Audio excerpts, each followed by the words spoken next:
பார்த்தீங்கன்னா உயர் ரத்த அழுத்தத்தை பொறுத்த வரைக்கும் தொற்றா நோய் நான் கம்யூனிகபிள் டிசீஸில் வருது இல்லைங்களா, இதுக்குன்னு சில ரிஸ்க் ஃபேக்டர் இருக்குது. இது என்னென்ன ரிஸ்க் ஃபேக்டர்னு பார்த்தீங்கன்னா, அதாவது ஆபத்து காரணிகள்னு சொல்லுவாங்க.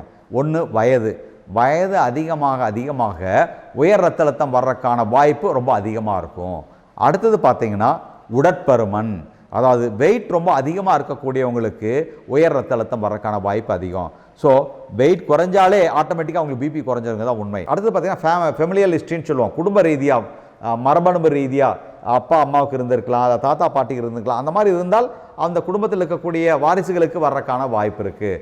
அடுத்தது புகைப்பிடிப்பதனால கண்டிப்பாக உயர் ரத்த அழுத்தம் வரக்கான வாய்ப்பு இருக்குது. ஒன்று பார்த்தீங்கன்னா புகைப்பிடிக்கிறதுனால நம்ம ஆக்சிஜன் கேரிங் கெப்பாசிட்டி வந்து ரத்தத்தில் குறையும்.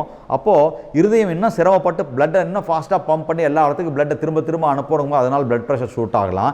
இன்னொன்று, இந்த புகையில் இருக்கக்கூடிய சில ஆபத்தான வேதிப்பொருட்கள், குறிப்பாக நிக்கோட்டின், இது வந்து இரத்த குழாயில் உள்ள இருக்கக்கூடிய அந்த மென்மையான ஒரு சின்ன உள்ள சாஃப்டாக ஒரு டிஷ்யூ இருக்கும், அந்த வாஸ்குலர் எண்டோத்தெலியம்னு சொல்லுவோம், அதை போய் டேமேஜ் பண்ணும். அதனால் பார்த்தீங்கன்னா பிபி வர்றதுக்கான வாய்ப்பு இருக்குது.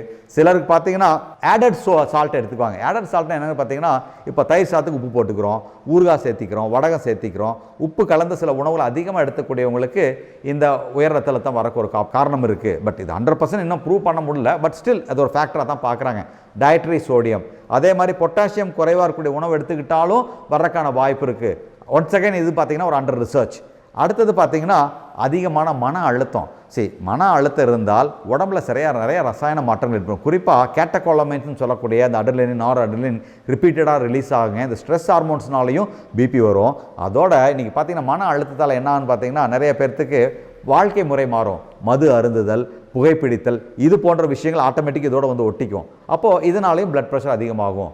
அடுத்தது பார்த்தீங்கன்னா ஆல்கால் யூசேஜ். பொதுவாக ஆல்கால் குறைவான அளவில் எடுத்துக்கும் பொழுது ரத்த கொதிப்பை குறைக்கிறதுக்கு உதவியாக இருக்குங்கிறது ரிசர்ச் சொல்லுது. ஆனால் யாருமே அந்த குறைவான அளவில் எடுத்துக்கிறது இல்லைங்க. ஏன்னா ஆரம்பிக்கும் போது வாரத்துக்கு ஒரு ரவுண்டுன்னு ஆரம்பிப்பாங்க, அடுத்தது பார்த்திங்கன்னா வாழ்க்கையே ரவுண்டாக மாறிடும். அப்போது இந்த மாதிரி அதிகமாக மது அருந்தினாலும் உயர் ரத்த அழுத்தம் அதிகமாக இருக்கும். குறிப்பாக தொடர்ந்து குடிப்பழக்கம் இருக்கக்கூடியவங்களுக்கு நேச்சுரலாகவே ஒரு 20 மில்லிமீட்டர் மெர்க்குரி பிளட் ப்ரெஷர் அதிகமாக இருக்குங்கிறது தான் உண்மை. ஸோ மது அருந்துறதுனாலையும் பார்த்திங்கன்னா பிளட் ப்ரெஷர் அதிகமாகும்.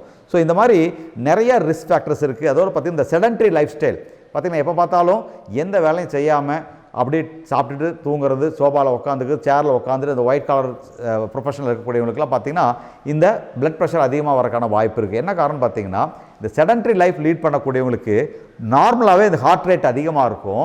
அதனுடைய விளைவாக பார்த்திங்கன்னா இந்த பிளட் ப்ரெஷரும் கொஞ்சம் அதிகமாக இருக்கும்.